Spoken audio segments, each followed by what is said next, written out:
that some of our generation plants will go offline because of safety concerns. They have to turn themselves off. Some transmission lines which transmit the electricity from these generation plants to the rest of the country, the lines might go out because of high winds.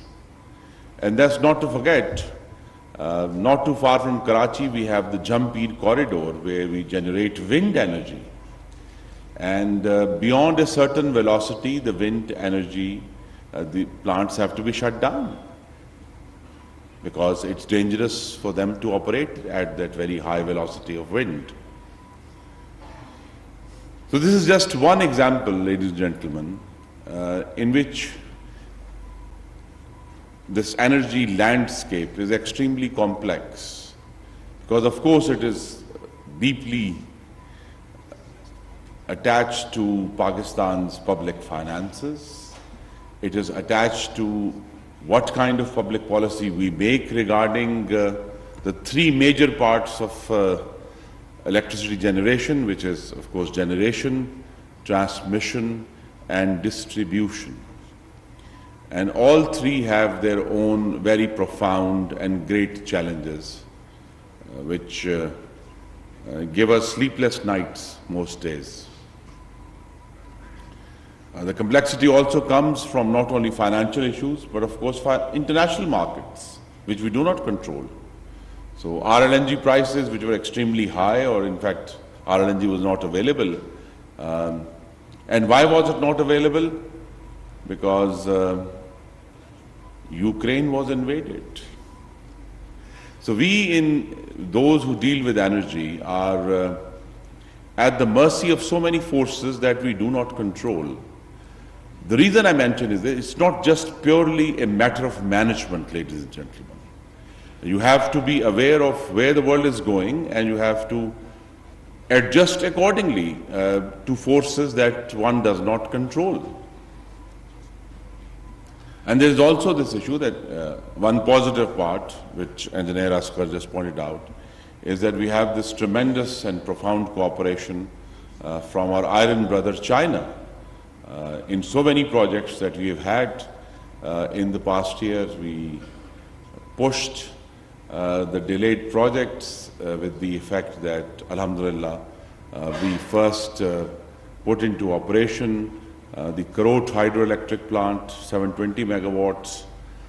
Probably our biggest achievement this year was the commercial operation beginning of the Shanghai Thercoal plant, 1320 megawatts.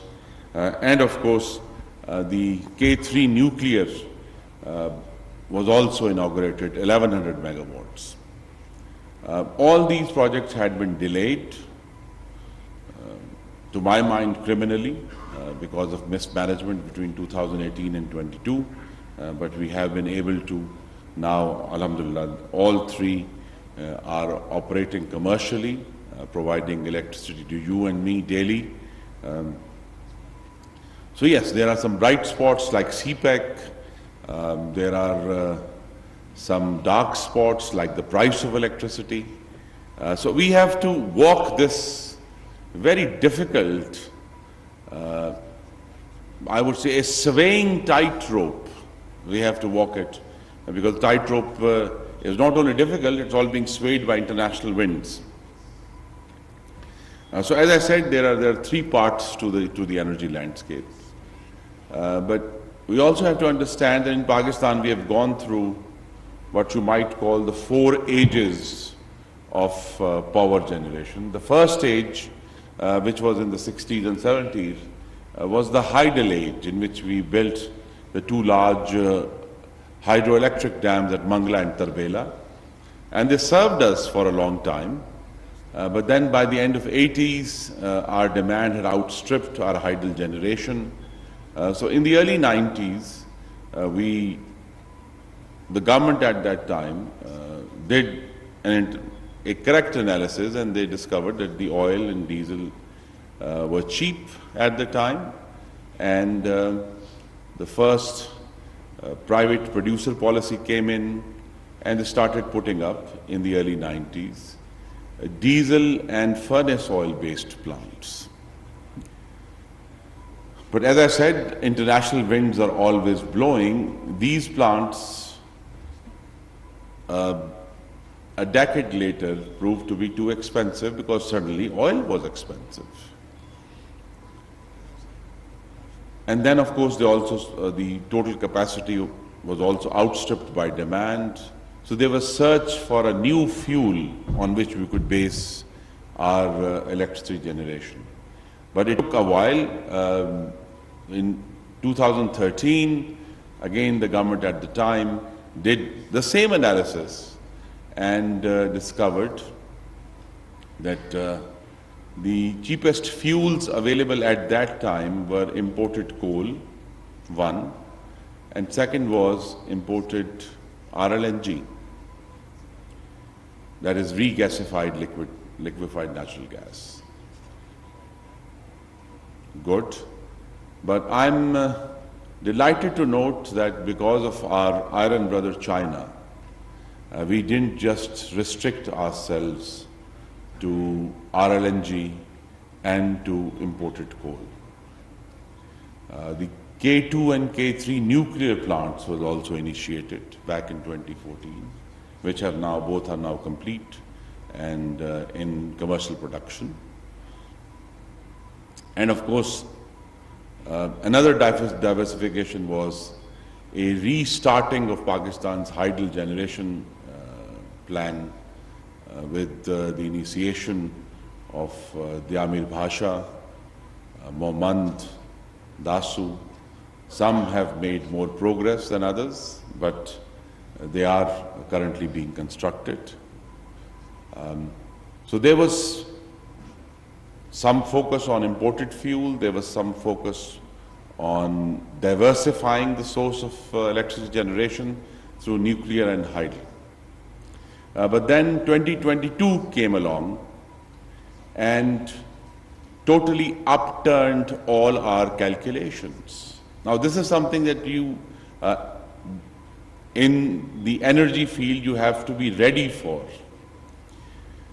So what did 2022 do? Because of the war in Europe, coal suddenly became 400% more expensive. What do we do? If, coal, which we thought to be was that for the next 20 years will be a cheap source of energy for us, was not horribly expensive.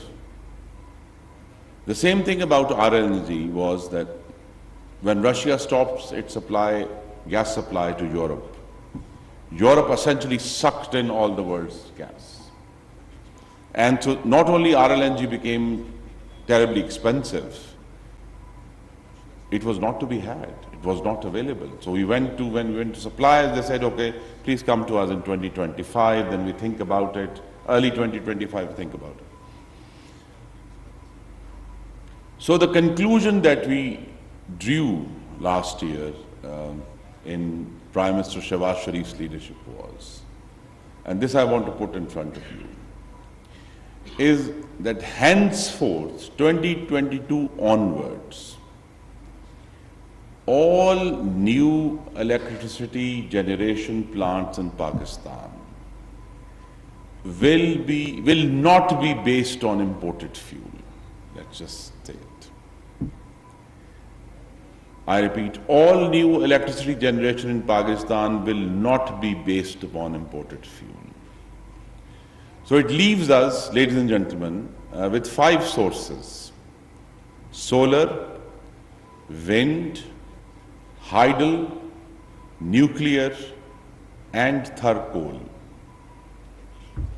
That's it. That's the menu. Because on the other side, there is this deep balance of payment issues that we have. And we can no longer continue to import tens of billions of dollars of imported fuels just to generate electricity and run our cars. So that balance of payments issue is also hitting us severely, has hit us severely in the last year. So these 5 sources are now, for the moment, the future direction of Pakistan's energy. Solar is currently appears cheap and the answer to so many of our prayers. It is an excellent solution, but a limited solution because of, as some of you might know, the intermittency problem, just as wind has the intermittency problem. So you have to have, from where I stand, what is called a base load, which is not buffeted by intermittency problem. You have to run the country on a certain foundation on which electricity that has to be available. Usually, in summer, it's Tarbela that is the base load. And increasingly now, our nuclear plants in the south of the country, they are becoming the base load. So yes, solar is great, and I hope some of the engineers produced by NUST will help us solve not only the intermittency problem, but the harmful issues that large, distributed solar creates in the system. These harmonics are created in the signal, which are a problem, and we have to learn to deal with them as solar increases. At the moment, it's not very large, so the system can handle it. But as more and more people switch to solar, that's another challenge. So solar is not just the all-purpose panacea that we dream it to be. It isn't. It has to be dealt with. Yes, it is currently less expensive. It is a now rapidly modernizing technology that we must benefit from. We just gave an incentive in the current budget being debated in the National Assembly on all the raw materials for solar industry. So now they are duty-free to import. So I hope some of the NUST graduates will begin the first solar panel manufacturing plant in the country. Why not? But yes, it's this issue of a very complex landscape. That's the title of today's conference also. So there are no easy solutions to the problems we face. I could go on for another 15 minutes. I'm not, so be relaxed. On the distribution issues, that is the, what is called in the jargon of the trade, the last mile from the distribution company to your house or to NUST or to offices.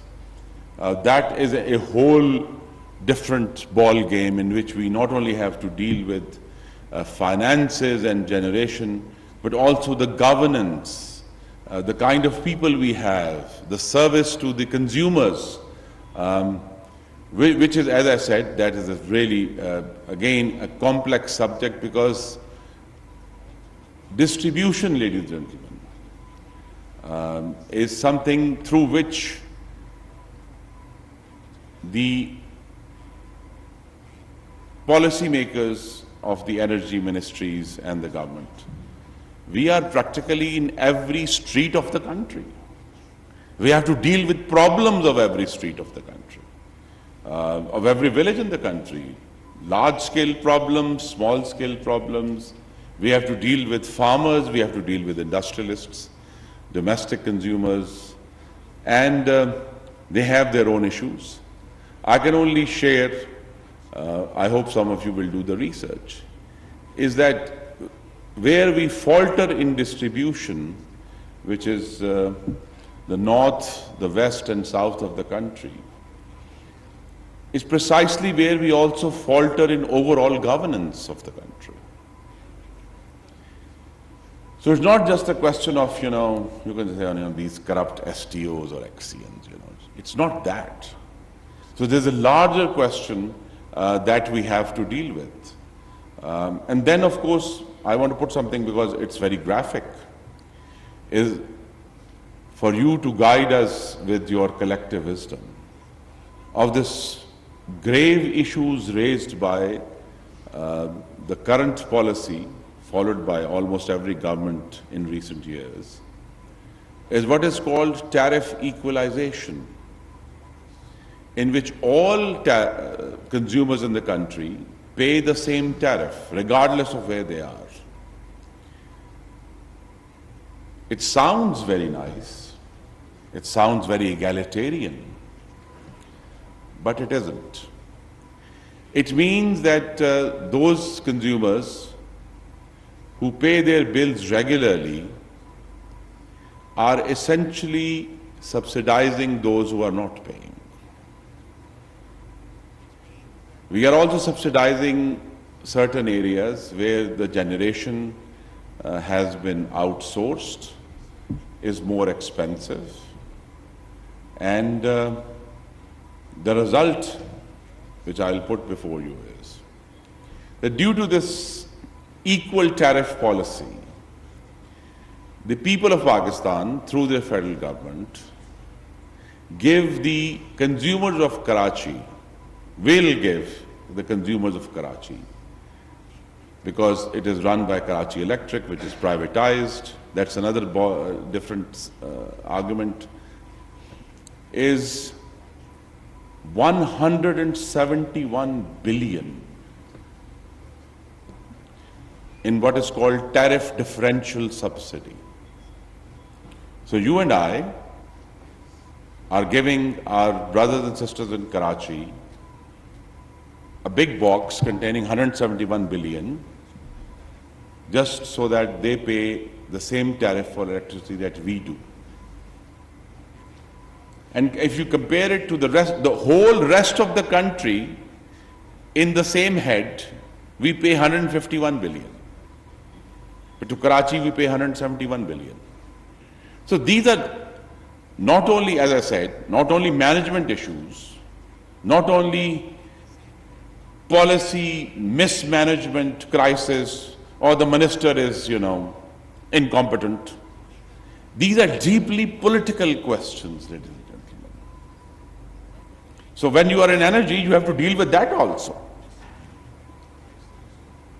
How long, and I put this question before you, we are subsidizing by the tune of 25 billion our brothers and sisters in the former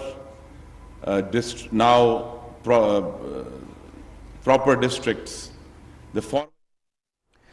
वफाकी वज़ीर तवानाई engineer Khurram दस्तगीर इस्लामाबाद में तकरीब से खिताब कर रहे हैं। उन्होंने कहा कि हमें बिजली बनाने के लिए अपने वसाइल को इस्तेमाल करना होगा।